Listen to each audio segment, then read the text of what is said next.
one of the tragedies of the election last week was that some true Conservatives and freedom fighters were caught up in the Tory wipeout. None more so than my friend, the former Education Minister, Dame Andrea Jenkyns, who lost her new Leeds South West and Morley seat to Labour.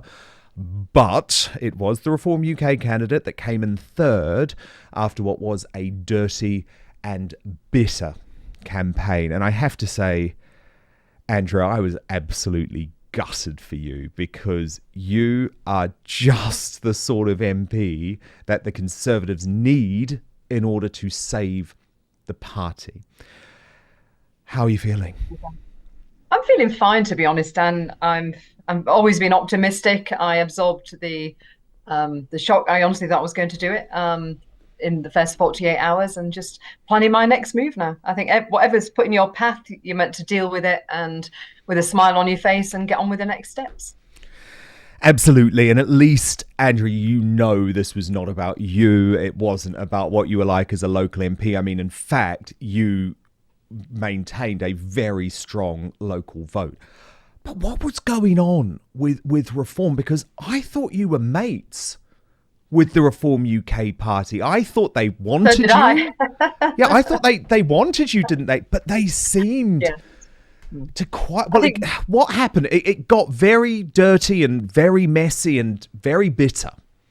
Absolutely. I can give you the behind the scenes story, Dan, because you're the Please. right one to put this out there. Please. So, I mean, I did have meetings with Nigel Farage, with Rishi Sunak, with Richard Tice as well, trying to look at how we could unite the party. What I said in my speech at the election count actually was all true, that I saw this tsunami coming months ago. That's why on one of your shows, Dan, I actually spoke to you about my vote of no confidence I put in Rishi Sunak at the time. And you could just sense the mood of the country. That Yes, because, Andrea, I should just interrupt and remind everyone that you were the first Conservative MP to break cover and formally call on Rishi Sunak to quit. You submitted your letter to the 1922 committee. I think it was shameful that only one other joined you, and that was Simon Clarke. If only they had heeded your warning, because many lost their seats as a result. But I just wanted to make that point. You go on, Andrea. Thank you. And as you well know, Dan, colleagues fell out with me for speaking the truth where this was concerned. So I could see the tsunami coming. So I thought, how can we unite the centre right? So I looked into the Constitution and could we actually have Conservative and Reform candidates in these red wall seats? And those who are in blue wall, they could obviously stick as pure Conservatives. And then together we could have this united front of conservatism to stop a socialist government like we've got at the moment. Now, so I met with all, as I've already discussed, Reform wanted me to go over, but I'm one of these, I go down fighting with a ship, Dan. Much Any maybe regrets? to my detriment. No, not at all, because, as I said, I'm quite pragmatic. I'm not somebody who just deserts things when the going gets tough. To me, I'm a Conservative, party leaders come and go. But so what happened then was, prior to the local elections, for several weeks, the Reform candidate who was standing against me in my seat kept trying to reach out to me, to my team, to one of my friends in the constituency, and saying he wants to meet with me. And my team messaged back, and then he kept blowing hot and cold. So we thought, we've got a bit of a messer here. And then he reached out to me about 10 days before the election on Facebook Messenger. And he said, we need to meet. And I thought, okay, we'll do it. I gave him my mobile number, and I was having a pizza with my 7-year-old Clifford, who you know, Dan. Oh, lovely, yes. On the Monday Great evening kid. with my sister as well. And what happened was, I got a phone call and text message off him saying, where are you? Can I meet? I said, well, come to the shopping centre where we're having pizza. And he was really damning to the party, Dan, to the Reform Party. He was effing and blinding, calling them a SHIT show. I should never have stood against you. I was originally going to stand against Hilary Benn, who's the biggest Remainer in Parliament, because that's the constituency he lives. But then I got told to come across to you to try and put pressure on to push you to defect. and he thought he was going to go I back to the old see. seat. But I personally think Richard Tice was vindictive in the end, and he thought stick him up there anyway because I didn't. I was having conversations even 2 days before, and then it got really So dirty what, they because were angry because you didn't defect to yes, reform? You think? I think Okay. that yes. I don't think Nigel was. I don't think Nigel knew that a lot of this was going on. I had conversation with Nigel. I've got a lot of respect for Nigel. Trying to unite both parties. And you But used a picture of Nigel quite famously on your election brochure rather than Rishi Sunak. yes, and I couldn't be a hypocrite by putting Rishi on. I told him to resign. How the heck could I put him on? And that was my actually message out there that the centre right needs to unite, Dan. I Yeah. thought, let's do this early. Let's put out a statement. So that's my reason. I knew it'd cause a bit of a fuss. And the party was actually okay about it, the Conservative Party, remarkably. They probably thought they had more troubles brewing than this. But then after my meeting with a Reform candidate, within 24 hours, he put in a Morley Facebook group how I approached him, even though he approached me first. I've got all the messages, and I tried to get him to defect. And then the next minute, we've got Richard Tice putting tweets out there saying I tried to bribe him, which was a load of rubbish. It was actually one of their businessmen who offered me an 80 grand job to defect, as they did with Lee Anderson, remember? He got offered 80 grand, as another MP did as well. And so Okay. they've really turned So it around, which I'm so fuming at. so just to clarify, what you're saying, a business person with connections to Reform Yeah. UK Yes. offered you a salaried job, whether you Yes. won at the election or not, as long as you defected to I could Reform. I could have had the salary job immediately. That's what he said to me. We met in 5 Hertford Street, which you know very well, Dan, in London, and which I didn't take the offer, obviously, and I stuck with the Conservatives, and Is there so anything? Is there anything against the rules about an offer like that, or is it allowed? um, I honestly don't know, to be honest. I don't think it's allowed. Otherwise, it wouldn't have been done behind closed doors, would it?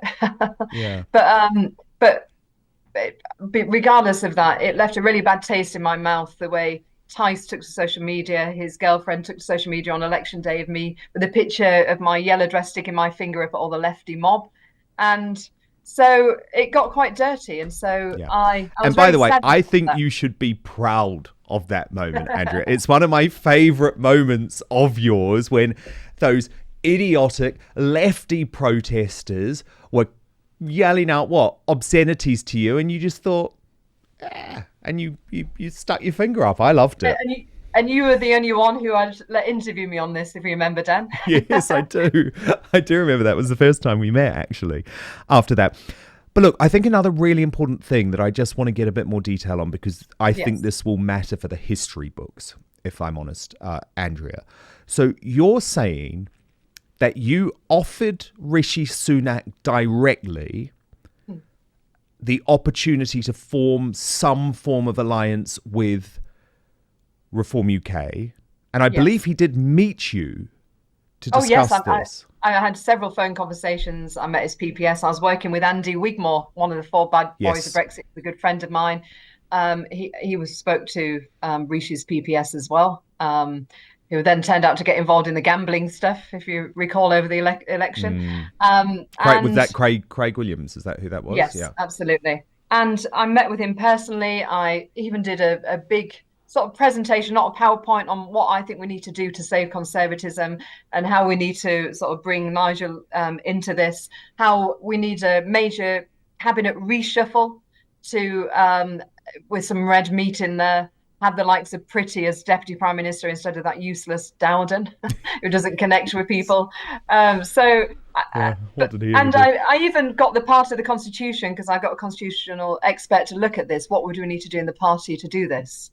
And even gave Rishi the paragraph that we would need to edit. It was all possible. But I don't just blame Rishi, I blame Reform as well. I think political egos, I think his advisor advised him against. That's my hunch.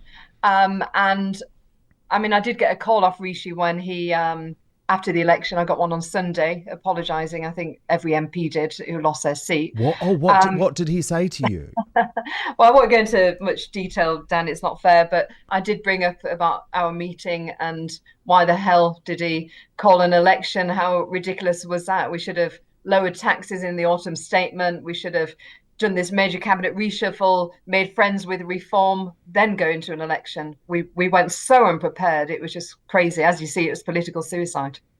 Did he admit that he was wrong? Yes. Yeah, definitely. And he shouldered the blame himself in the conversation. And did he admit that he was wrong in regards to Reform UK or just in terms of the election day? In general. Just in general. So you think there was a deal to be done where in red wall seats, the Conservatives and Reform UK would have teamed up and run one candidate under some sort of united ticket. Yes. You proposed that to Rishi Sunak, even made a presentation with him, supported by Andy Wigmore. And I proposed and he turned it down. Well, I didn't get a chance because I also met with Richard Tice and told him my idea in a Greasy Spoon cafe in Lambeth. I met with Nigel over lunch, and so I did pitch it to everybody because I could see what was coming down the line, Dan. I did fear this Labour supermajority, what we've got, and all the woke-a-rama that we're going to get as well. Yes, woke-a-rama, I love that. And I do think, unfortunately, that the party now, I'm not sure they've learned the lessons. I don't know what you think. I mean, looking at the cabinet reshuffle. No, it's awful. It's awful. They should have put Pretty in there. They should have put Suella. They should have put Andrew Mitchell promoted. I mean, honestly, look, I said earlier in the show, if anyone thinks Victoria Atkins and Tom Tugendhat is the answer, then the Conservative Party might as well pack up and go home. No chance now of you defecting to Reform? Look, I mean, to me, I want to. I mean, I'm not a defector type person, but I want to actually see who the MPs vote for. I think that if we get one of those that you've suggested, Tom or Victoria, then I think, unfortunately, the party's going to go further and further behind in the polls because they just don't get it. And that is sad. I'd much rather see Pretty or Suella get it because I think we've got a fighting chance. And whereby, your previous guest, who I'm a great fan of, said we've got to do things a bit more gently. I think we need to blow the door off there, show that we're here again. I am loving Suella's narrative. Conservatism is here. And I love that. I love that narrative. But I think the choice is between Suella if they want to go strong, which is unlikely, but maybe Pretty is more the consensus candidate. Final question, Andrea. What about this talk of a new party? There's obviously Dominic Cummings, who's talking about funding a startup party. And then also Marcus Fish has resigned from the Conservative Party. He was a Brexiteer who says there has to be an entirely new vehicle. He doesn't want it to be Reform UK. He wants there to be almost like a new Conservative Party. I think that'll all depend, really, won't it? If we go to the centre right as the Conservatives. If we don't, then we've got to put all options on the table, Dan, because this is actually about ensuring that we knock this socialist nightmare government. I mean, people will wake up with a morning after feel after a year of the Labour government, and so we need to be ready. The centre right needs to unite and be ready. It's an emergency time, but look, one thing that I am absolutely convinced of is that you are going to be a big voice in conservatism and populist politics in the UK, because honestly, you were right. Simon Clarke was right. The party should have listened to you.